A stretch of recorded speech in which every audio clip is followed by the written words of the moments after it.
Assalamualaikum warahmatullahi wabarakatuh. Izin memperkenalkan diri, nama saya Agustin Rahmawati dengan NPM 2115061009.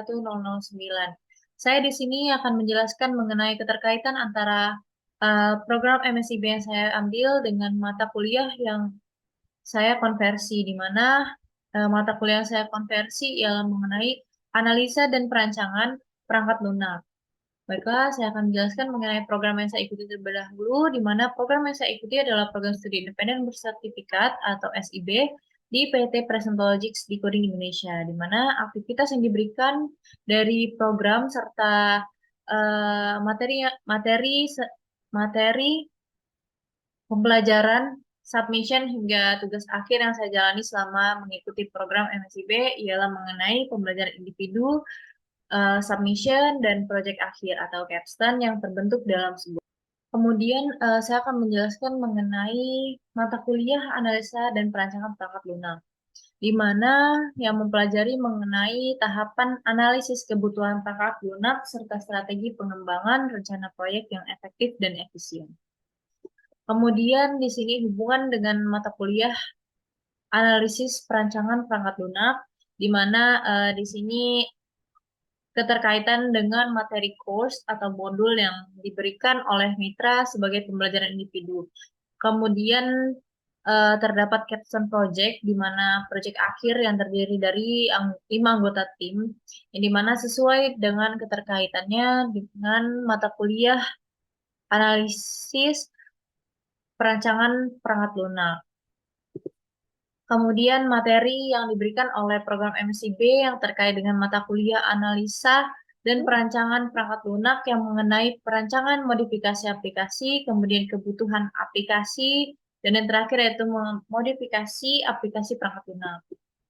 Kemudian di sini terdapat capstone project, di mana pada saat pengerjaan capstone project, saya dan anggota tim saya menerapkan proses analisis sistem, kemudian merancang arsitektur software, lalu merancang input-output, lalu kami menerapkan antarmuka sistem informasi dan memodifikasi hingga yang lain-lain.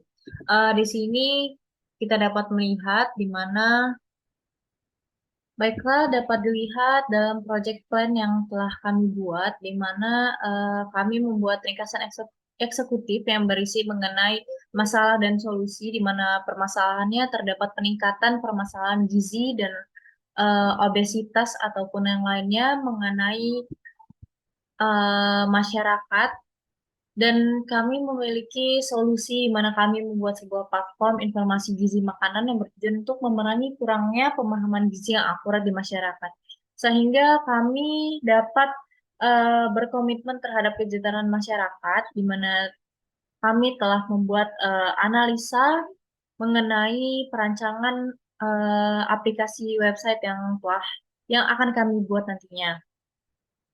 Kemudian kami juga menerapkan proses agile, di mana perencanaan modifikasi aplikasi, di mana kami setuju menggunakan menggunakan agile untuk membantu kami dalam proses pembuatan website, pengembangan website.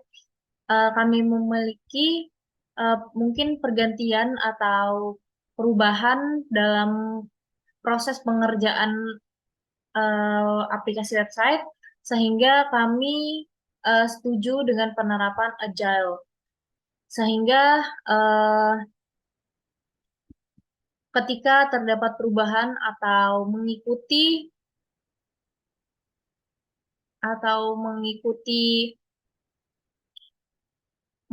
proses, sehingga terdapat beberapa perubahan, sehingga agile cocok untuk kami pakai sebagai penerapan.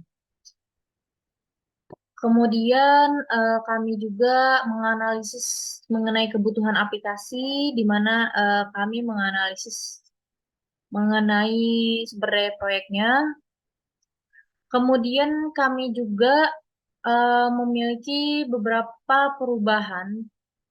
Di sini project brief, di mana project brief ini sudah mencakup semuanya, dan kemungkinan project brief ini yang sudah selesai, project yang sudah selesai. Nah, di sini terdapat beberapa perubahan referensi dari project plan atau plan yang sudah kami buat sehingga cocok kami menggunakan Agile. Karena banyak terdapat perubahan atau penambahan atau increment dan lainnya. Sehingga kami menggunakan Agile. Lalu Lalu dapat dilihat kami juga menggunakan GitHub, di mana GitHub ini akan membantu kami dalam pengerjaan sebagai tim, sehingga kami dapat membuat website dengan pengerjaan tim yang akurat dan yang efisien. Kemudian kami juga membuat perencanaan terlebih dahulu melalui tools Figma, di mana kami membuat tampilan website yang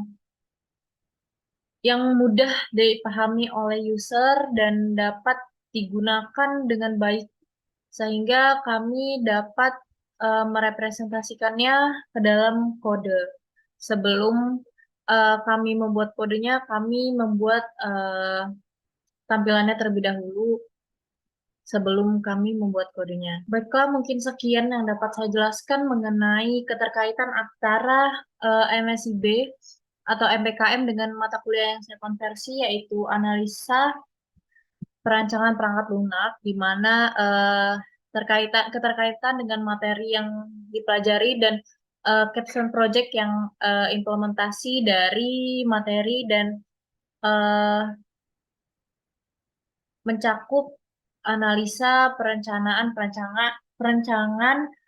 perangkat lunak, sehingga terdapat keterkaitan satu sama lain mengenai hal yang saya pelajari dan hal yang saya praktikkan dalam eh, selama saya mengikuti program dan saya membuat beberapa tugas hingga tugas akhir yang keterkaitan dengan mata kuliah analisa perancangan perangkat lunak. Mungkin sekian yang dapat saya sampaikan, lebih dan kurang saya mohon maaf. Wassalamualaikum warahmatullahi wabarakatuh.